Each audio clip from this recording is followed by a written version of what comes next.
Back at it again. The Haiti Daily Economic News Show, Monday to Friday, bringing you news that will keep you engaged, informed, and reacting in the most optimal way for your business, investment, and entrepreneurial activity. Today is the 26th of March. Got some information to share with you. Let's get into it. So we got two stories I want to talk about. The first, Spirit Airlines is pulling back from Haiti. Big news because just last year, this time last year, it was big news that Spirit was coming in. We had the president on site. We had the Union Suite doing a welcome parade. I mean, it was quite the news. We had a new airline coming in, and just a year later, they're pulling out. And is it disappointing? Certainly it is. Now, it's not a complete wash, right? We still have American Airlines who's flying in daily to OCOP with price points that are pretty competitive to what Spirit was offering. I'm seeing prices ranging from $250 to a lower $300, which is exactly what Spirit was offering. Some like to argue that American Airlines actually cut their prices because before Spirit came in, they were pushing $350, $400. I guess you can say American Airlines potentially won that war. If there really was a price war on that route, American Airlines won that. And hopefully we can still expect to see prices to stay low from Americans, since they now have a monopoly once again on the route. But we know how that usually works. From a perspective of analysis, it's if you're in a tourism area or in any area where you really depend on flights coming in and out on a regular clip and bringing people in and things in, it's certainly going to affect your business.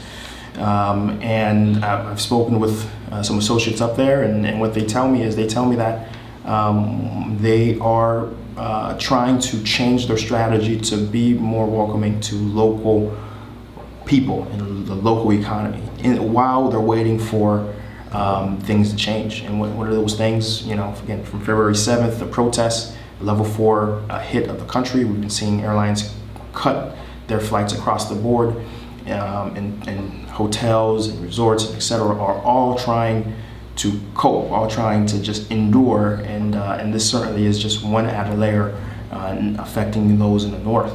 But that's the way to go about it. There's no other real way to do it, is to see how you can get more local folks in while you're waiting for the country's perception, particularly from the standpoint of the advisory, to lift. Right? Hopefully we can get a degree of normalcy back between now and then. But again, it's not the end of the world. We still have American Airlines flying daily, and we'll see what time will bring in terms of a return to normalcy of tourists coming back into the country. Now, the second news is on inflation. We're seeing, and one of the reasons why we had the protests February 7th was exactly because of food prices and the cost of living increasing in a manner that just was unfair, right? And we're seeing inflation rates, and this is independent of the good decreasing, right? Independent of the good decreasing, we're seeing increases of, from a general economic sense, we're seeing 6 to 8%, right? Which is high, right? Because in America we're seeing rates of inflation of 3-ish%, right? But 6 to 8, that's high alone. But on certain products, some real important products, we're seeing increases in double digits. Example, we're seeing rice 20% plus. We're seeing meat 20% plus. On energy, we're seeing propane and inverters at 20% plus, right? We're seeing even for health products, we're seeing increases of upwards of 30% on some items, right? Which is very difficult from a quality of life perspective. It's hard for someone who is living on very low income to then be asked to sustain a 30% increase on products that they may be using day to day, right? Which again, we saw one of the big action plans of the former prime minister, which hopefully is going to continue, is an attack to try to get rice at least the price of rice and the imports down by working with some of the importers. But of course, what we should be doing is seeing what we can do from a local production standpoint. And on that vein, we do have a video I just dropped on Montcel and some of the agricultural and permaculture that's happening in Montcel. It's a very great video.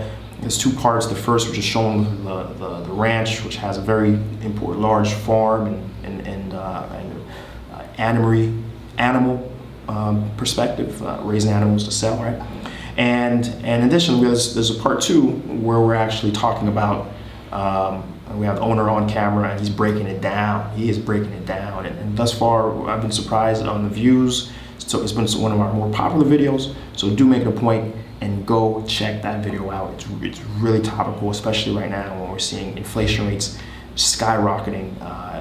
The solution is national production and producing food back in our borders again, and there's no way around it.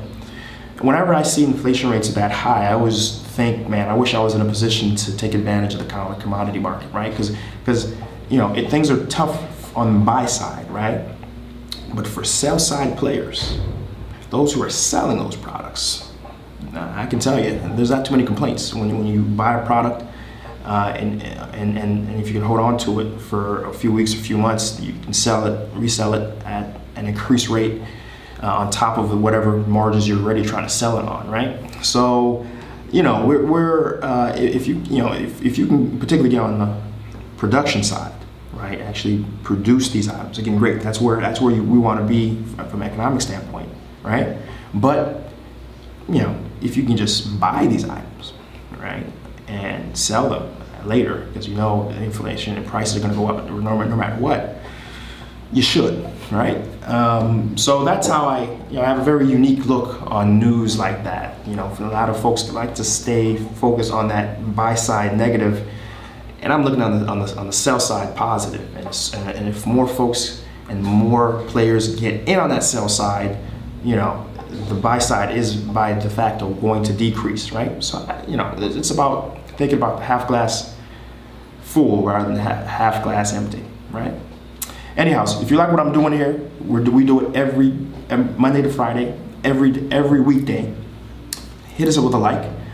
If you disagree with what I'm saying, I like to conversate.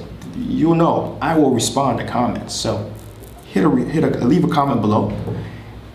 Make sure you follow. Make sure you subscribe so you're in the know when these things drop, right? And until we're back at it again, we'll be back at it again.